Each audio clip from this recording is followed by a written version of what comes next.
Hey everybody, as we head into a new year, it is time to start thinking about all of the plans that we have for the upcoming year, thinking about some of the things that we've done in the past, and most importantly, what we have learned from some of the mistakes that we have made in the past. And let me tell you, they've been numerous. Now, a lot of us have started homesteading on, smaller properties in our backyards in the city. And then we've saved up and bought our very first, real homestead.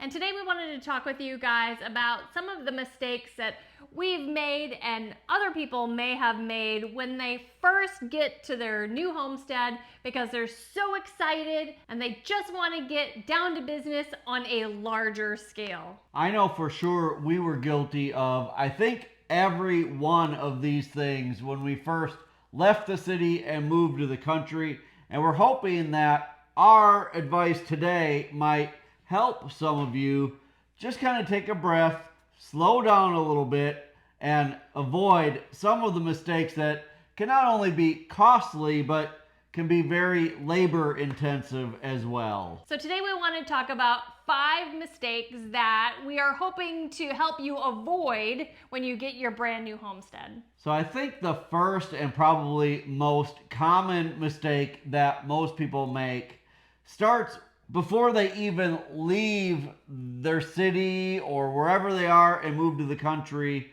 And that is that they start planning and they're watching YouTube videos and they're watching all of the things that people do. And they start planning for all of these animals that they can get. And then they finally make the move. They buy a larger piece of property and it seems like they have all of this space. So why not go out and buy all of the animals that we want all at once, bring them onto our homestead, and we will just be set up in no time to raise all of the animals. And there are really 2 main issues with just kind of going bonkers and getting all the animals right away. The first issue is, do you have the setup for all of those things? Do you really have everything ready to bring all of those animals onto the homestead right away? The other thing is, do you really have all of the skills needed to raise all of those different animals right away when you start a new homestead? And the other thing that I was thinking about when it comes to getting too big too fast is really quickly getting overwhelmed with the responsibility of having all of those animals all at once. Right. I know when we first moved to the Missouri Ozarks, we were very gung-ho about getting all of the animals that we wanted. When we left the Phoenix area and moved to Missouri, we really only brought one animal with us, and that was rabbits. Even though in the Arizona area, we raised rabbits, chickens, pigs, goats, ducks, the only animal we brought with us was rabbits. And that's because we didn't know if there would be a reliable source for rabbits once we got here. Everything else we were pretty confident we'd be able to find once we got here. And we knew that we would need some time to set things up once we got to our new property. And even though we had really done a little bit of all the animals, we hadn't done them on a large scale. And because we bought more property, we were ready to just expand super quickly. Right. I think that one of the things that we definitely made a mistake with right away was with the goats. We raised goats in the Phoenix area in a very small pen with very good fencing, and we just never really had a problem with goats. But when we got to Missouri, we decided we're going to get goats pretty much right after we get here. We made the mistake of thinking that the fencing that we had in place would be good enough. It really wasn't very good, and we ended up having a ton of problems with goats escaping and just getting loose on the homestead. And it ended up being something that over the next, I'd say, year, we really kind of had to tackle that problem in reverse, where really we should have taken our time and done all of the infrastructure first and gotten the goats second. The other major mistake that we made, I think, was with rabbits. Initially, we arrived at the homestead with just a few rabbits, but we got really excited about being able to sell rabbit meat here at the farmer's market. And so we scaled up like really big, really fast, and that became really overwhelming and just the amount of work.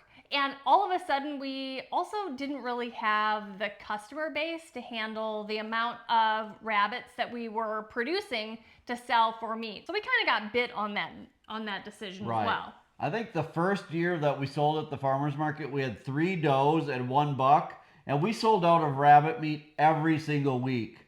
Well, being who we are, we took that as, hey, if we scale up, we're going to sell out every week, no matter how many we have. So by the next year, we had 10 does, and we were having litters out the wazoo, and we went to the farmer's market that year, and to be honest, we barely sold any rabbit meat at all. And that taught us a valuable lesson, and that was that you're better off to sell out of the babies from 3 rabbits than you are to not sell out of the babies from 10 rabbits. I'd like to take just a second to thank the sponsor of today's video, Brunt Workwear. For the last couple of months, we've both been wearing Brunt Workwear work boots, and they are hands down the most comfortable work boots I've ever owned. The nice thing about the Brunt Workwear boots is that there is no break-in period necessary. From the very first time you put them on, they are absolutely the most comfortable work boots we have ever worn. And this time of year, when I'm on and off my tractor, continuously feeding hay and doing other chores, the ankle support that these offer are hands down the best that I've had, because a lot of times we're out here in really slippery weather and I'm jumping off the tractor. I don't need to be worried about twisting an ankle when I'm wearing these boots. And they also offer a risk-free trial with free shipping. So order them, try them out. If you don't like them, then you can ship them back for free. So if you're living a life like we do, where you are super hard on work boots, I would give the Brunt Workwear work boots a try. They are honestly priced, and the best part is that Brunt right now is offering a $10 off your first purchase for any of our viewers who go and use coupon code LTH at checkout. Make sure you go to bruntworkwear.com/LTH. That's bruntworkwear.com/LTH, and use promo code LTH at checkout to get $10 off your first purchase of $60 or more. Another mistake that we see some new homesteaders make is to just kind of get caught up in the moment when buying new animals. I think sometimes you're either at like a livestock auction or at the farmer's market, or you see what you think is a really great deal on Craigslist or some other kind of posting, and you buy an animal before you're set up and ready for that animal. And a lot of times that means that you're just scrambling at the last minute to try to set up a pen for these new animals, figure out what you're supposed to feed these animals, how you're supposed to care for them, but you're so excited to get into this lifestyle that maybe you make not really the greatest choice. And in fact, we've actually talked people out of buying some animals from us because they have told us that they're not really set up for certain animals. I remember when we were still breeding pigs that there was someone that I was talking to at the farmer's market, and they wanted to buy some piglets from us. And when I told them that we only had a few left, they said that they were going to buy them from us even though they hadn't started on a pig pen, they had no real experience raising pigs, and they really didn't know what they were going to do with them once they took them home. I actually ended up talking them out of buying those piglets from us, and instead talked them into waiting just a little bit, buying some feeder pigs, and instead kind of getting their feet wet on a smaller scale first so that they didn't make a big mistake by, buying some very expensive breeder pigs, taking them home and having no idea what they were doing with them. So those are the two major mistakes that we think that new homesteaders do with primarily animals. The next mistake that we want to talk about is really getting caught up in the trends that we all see through homesteading, either on YouTube or other social media platforms, about really the trendy ways of homesteading. And we've got a couple examples to talk about.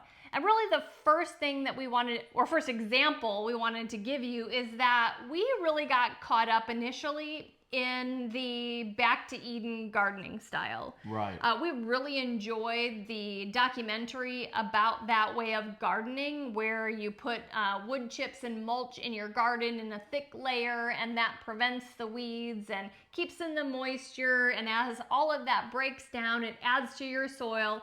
And while we completely agree that that is a really great way to garden, we really felt like complete failures when we came to Missouri and realized that wasn't working well for us at all. That method worked really well for us in Arizona, and it really built up our confidence with gardening.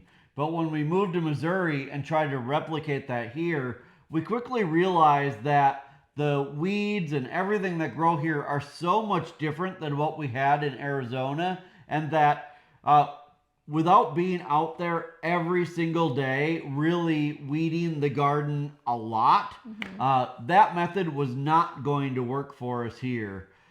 When you see people say that, well, if you do the back to Eden gardening and the weeds only grow on the very top and you can pluck them right out, that's simply not true in all parts of the country. Right. In fact, here in Missouri, it didn't matter. At one point, we had put down several inches, like 3 or 4 inches of wood chips and mulch, even cardboard and everything else on our garden.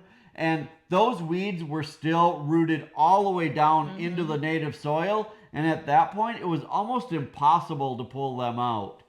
It was at that time that we finally started doing research on other ways to garden and found the woven weed fabric that you guys have seen us use now for many, many years. We finally found that reason because we let go of the philosophy that back to Eden was the only style of gardening that would work, and we decided that we needed to find something else, or we were probably going to give up on gardening altogether. Another kind of trendy homesteading process or procedure is a daily rotational grazing.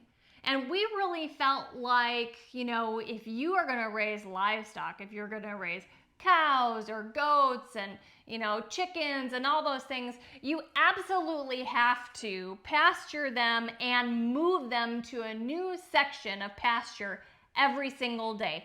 And after you move the cows, then you put the goats on where the cows were, and then you put the chickens where the goats were, and like on and on and on. And when that became absolutely too overwhelming of even a thought process for us, we felt like complete failures, and how we couldn't really be real homesteaders because we couldn't move our animals every day to a fresh new piece of land. Right. And that brought us to the realization that, again, there's more than one way to do things. And while we do practice rotational grazing with our cattle, we don't move them every day or several times a day. We have given them larger paddocks, and we move them maybe once a month instead. And that has worked out very well for us. It is the method that most farmers in this area use, and it really is a good process, not only for us and the amount of work that we can handle, but for the cattle and for the land as well. The other thing that we tried, because it is so trendy, and really it's a really good practice if it'll work for you, is raising your pigs in the woods. Right. We really wanted that to work for us. We had pigs in the woods. We had a couple strands of electric wire. We trained our pigs appropriately, and overall for feeder pigs, that was working well for us. Right. In fact, when we had feeder pigs, that was by far the best way we had ever raised pigs. But when we started getting into breeding pigs, we quickly realized that a sow in heat or a boar that can sense a sow in heat is not going to be contained by 1 or 2 strands of electric fence. They don't care how much they get zapped. They are going to make it over that fence so that they can go breed and do what nature is calling them to do. And then when we move to our new homestead here, even though we're no longer breeding pigs, we're now back to only raising pigs seasonally as feeder pigs.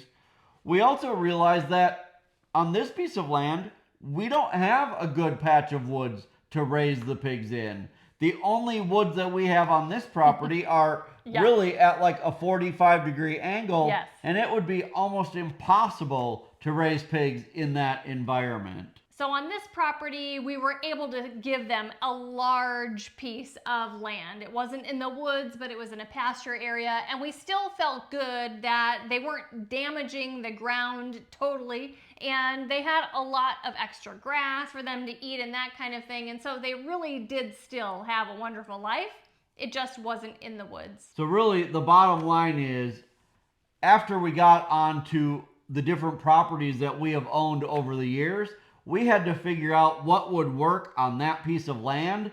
And I'm telling you now, when you move to a piece of land, that's exactly what you need to do. You need to try several different ways, determine which way is going to work best on that piece of land. And you need to understand that just because something works for someone that you see online doesn't mean that that is the only way or that that's the best way for you to do something on your homestead.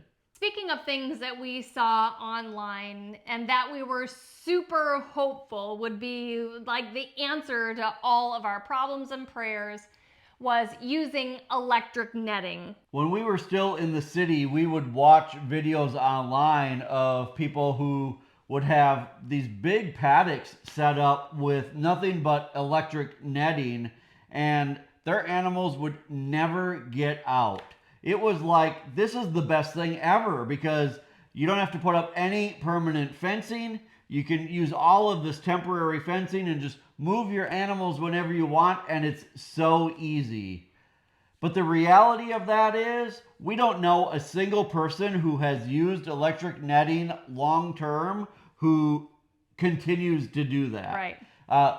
In our experience, the electric netting is very good for very temporary situations. Yes. But because it's very hard to pull tight, very hard to keep the weeds and everything else off of, it never stays electrified the way that it should. And therefore, animals who really want to get out of it can get out of it pretty easily. And even though it's considered really kind of temporary fencing that you can take up or set up and take down easily, here in the Missouri Ozarks, first of all, it is a nightmare to try to get those stakes into the ground. There's so much rock here, it's about impossible. Right. We've actually broken the stakes off of some of the poles trying to pound them into the ground here. And you know, you're supposed to be able to like step those into the ground. I mean, we've been using hammers and rubber mallets and stuff like that. It really has just been a nightmare. And it seems really easy to take up or pick up and move and set up again, but it's super cumbersome, and we have found that there's like no way for us to easily do it like one person. Right. It's at least a two-person job. Right. And even though the first couple rows of the netting aren't electrified, and that's to help keep the grass off of it, the way it is here in the Ozarks, especially in the spring, you know, we're mowing like our lawn area sometimes twice a week in the spring because the grass is growing so fast. So even if you mow the area where you're going to put the electric netting, within about 4 or 5 days, it's grown taller than those first two strands, and it's starting to short out your fence, and your animals are at risk of getting out. So while I'm not saying it's a terrible product and that it has no place, what I am saying is, if you think that it can be a long-term solution, in our experience, it just has never worked out the way we had hoped. So in my opinion, the solution to that is to learn about the different types of permanent fencing that you can use on your homestead, whether that's how to properly install a barbed wire fence, how to properly install high tensile electric fence, or whatever the fencing needs are that you have. And while the electric netting may be a temporary solution, you should always be working toward permanent fencing that will be able to contain your animals long term. The last mistake that we want to talk about really has to do with kind of like the setup of your whole homestead. And we've made this mistake. We feel it is a mistake to set up things on your homestead too far away from the house. And we did that at our very first homestead here in the Missouri Ozarks. Basically, when we first moved here, we started to put some pretty permanent things into place. And because of that, as we expanded, other things had to be further and further away from the house. And the further things are from the house, the easier they are to just kind of forget about or not go check on as frequently. And it just kind of makes daily chores and everything else a bigger task than if things are kind of closer to the house or in a situation where you're going to constantly be going by things and you can kind of keep an eye on things just during your normal course of the day. On this homestead, our second property, it was actually laid out by the original owners, and they actually put a lot of thought into it. Everything that we are doing is within earshot and sight of us at the house. So we can look out of a window or we can come out of a door, and if something's going on, we can hear it, we can see it, and if there's a problem, we can address it right away. But having things so far away, you miss out on those opportunities. So you can miss danger, you can forget about things. And so we really suggest really thinking about the layout of your homestead and keeping things near enough that you can keep a good watch on them. What I would suggest is things that you're going to need to deal with on a daily basis, like your garden and things like that, be the closest to the house. And then as far as animals go, those that have the most danger of predators be kind of also closer to the house. And the further from the house you get, those animals should be the larger animals that need more room to roam and have very little danger from predators. So like our cattle on our land might be a half mile from the house. That's no big deal because we know there's really no predators in this area that are going to be coming after our cattle. Our pigs are also pretty far from the house, and that's because, again, we know that there's really no predators in this area that are going to go after our pigs once they're of a decent size. But things like our chickens and turkeys and ducks and everything else, they are close enough to the house that if something is going on, if something's threatening them, we can hear that from the house. And as far as gardens and stuff go too, our garden, our raised bed gardens and everything, and our greenhouse are very close to the house. So we can see what's going on. We're always walking by. If we can see if something is happening, like they're wilting or something like that, so we can take immediate action.